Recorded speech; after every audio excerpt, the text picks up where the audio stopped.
Assalamualaikum warahmatullahi wabarakatuh. Bismillahirrahmanirrahim. Alhamdulillahirrahmanirrahim. Kembali lagi bertemu dengan saya Muhammad Rizal Takir, mahasiswa IHI Al-Qudiri PHI 5B Madin. Kali ini masih dalam mata kuliah administrasi dan supervisi pendidikan, namun yang akan saya sampaikan materi pada kesempatan kali ini yaitu tentang motivasi. Apa sih motivasi itu dan apa saja yang hal-hal yang berkaitan dengan motivasi tersebut. Langsung saja, yang pertama yaitu kita mengacu kepada pengertian dari motivasi itu sendiri. Apa sih motivasi itu? Pengertian motivasi ini didefinisikan pertama ini menurut dari Sardiman, yakni mengatakan bahwasanya motivasi dapat dikatakan sebagai serangkaian usaha untuk menyediakan kondisi-kondisi tertentu sehingga seseorang mau dan ingin melakukan sesuatu. Menurut para ahli yang lain, mengartikan motivasi sebagai keseluruhan proses pemberian motif bekerja ataupun pembelajaran kepada para bawahannya.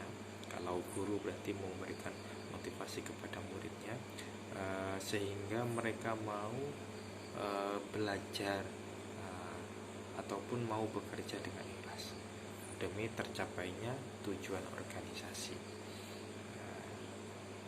Kemudian yang selanjutnya mengenai tujuan motivasi itu sendiri. Yang pertama yakni tujuan dari motivasi yaitu merubah perilaku sesuai dengan keinginan pemimpinnya, meningkatkan kegairahan atau menimbulkan semangat bagi para siswa ataupun kalau di dalam pekerjaan bagi para pegawai. Kemudian yang ketiga yaitu meningkatkan kedisiplinan agar siswa itu disiplin. Nomor 4 yaitu meningkatkan kesejahteraan. Selanjutnya meningkatkan prestasi, kemudian meningkatkan moral kerjanya para peserta didik ataupun para pegawai.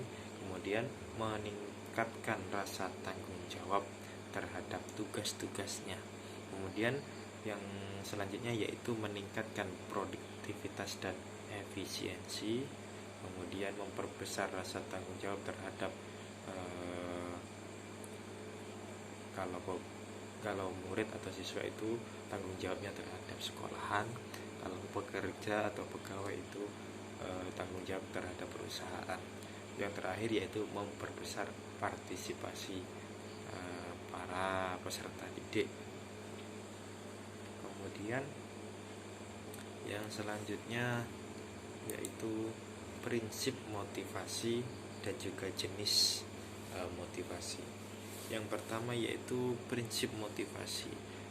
Di sini dijelaskan terdapat 9 prinsip dari motivasi. Yang pertama yaitu prinsip kompetisi, yaitu untuk saling berlomba. Kemudian yang kedua yaitu prinsip pemacu agar lebih semangat lagi. Yang ketiga yaitu prinsip ganjaran dan hukuman. Yang keempat prinsip kejelasan. Yang kelima prinsip kedekatan. Yang keenam prinsip pemahaman. Yang ketujuh prinsip pengembangan. Yang kedelapan prinsip lingkungan.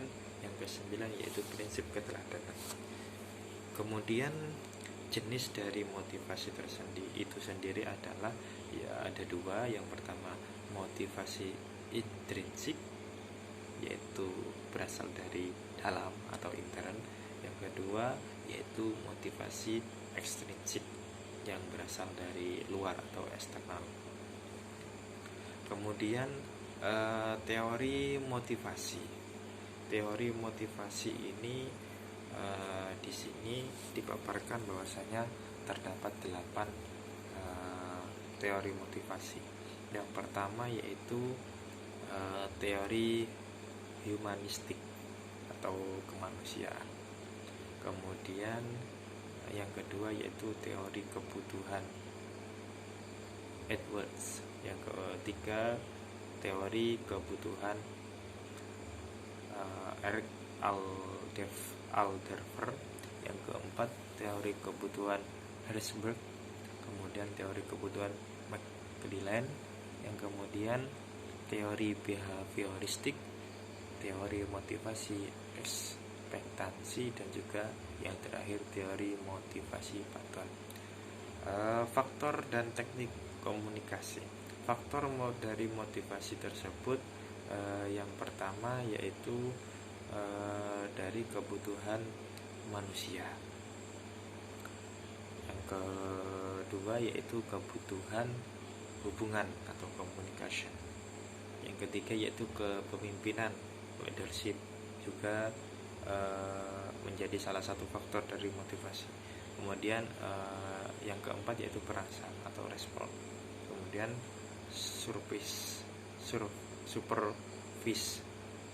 supervision.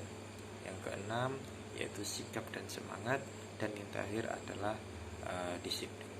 Kemudian teknik dari motivasi ini terdapat 11 poin. Yang pertama yaitu pemberian gaji yang cukup. Nah, ini kalau bagi pegawai. Yang kedua memperhatikan kebutuhan sosial. Yang ketiga sesekali menciptakan suasana yang santai. Nah, ini juga kita bisa aplikasikan terhadap peserta didik nantinya. Yang keempat yaitu memperhatikan harga diri. Nah, yang kelima menempatkan karyawan pada posisi yang tepat. Yang keenam yaitu memberikan kesempatan untuk maju. Yang ketujuh memperhatikan perasaan aman para pegawai untuk menghadapi masa depan.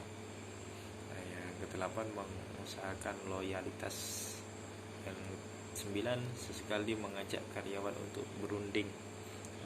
Sama kita terhadap peserta didik, ayo kita juga ajak berunding, kita ajak bermusyawarah. Yang terakhir memberikan insentif dan fasilitas yang menyenangkan. Mungkin itu yang dapat saya sampaikan. Kurang lebihnya saya mohon maaf. Assalamualaikum warahmatullahi wabarakatuh.